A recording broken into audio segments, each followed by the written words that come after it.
हमारे देश भारत का राष्ट्रीय पशु बाघ क्यों चुना गया? 1 अप्रैल 1973 को प्रोजेक्ट टाइगर के तहत बाघ को राष्ट्रीय पशु घोषित किया गया। इसके पीछे कई कारण हैं।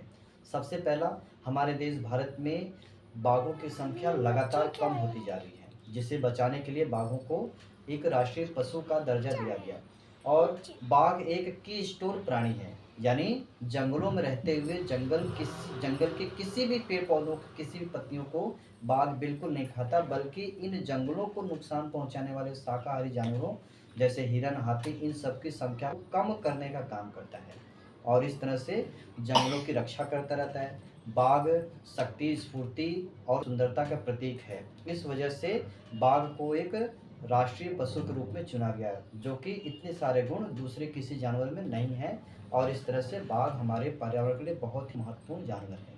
Thank you. बाघ क्यों चुना गया? 1 अप्रैल 1973 को प्रोजेक्ट टाइगर के तहत बाघ को राष्ट्रीय पशु घोषित किया गया। इसके पीछे कई कारण हैं।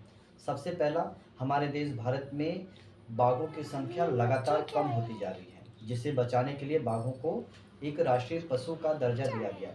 और बाघ एक की स्टोन प्राणी है, यानी जंगलों में रहते हुए जंगल के किसी भी पेड़ पौधों किसी भी पत्तियों को बाघ बिल्कुल नहीं खाता, बल्कि इन जंगलों को नुकसान पहुंचाने वाले शाकाहारी जानवरों जैसे हिरन, हाथी, इन सब की संख्या को कम करने का काम करता है और इस तरह से जंगलों की रक्षा करता रहता है। बाघ शक्ति, स्फूर्ति और सुंदरता का प्रतीक है। इस वजह से बाघ को एक राष्ट्रीय पशु के रूप में चुना गया, जो कि इतने सारे गुण दूसरे किसी जानवर में नहीं है।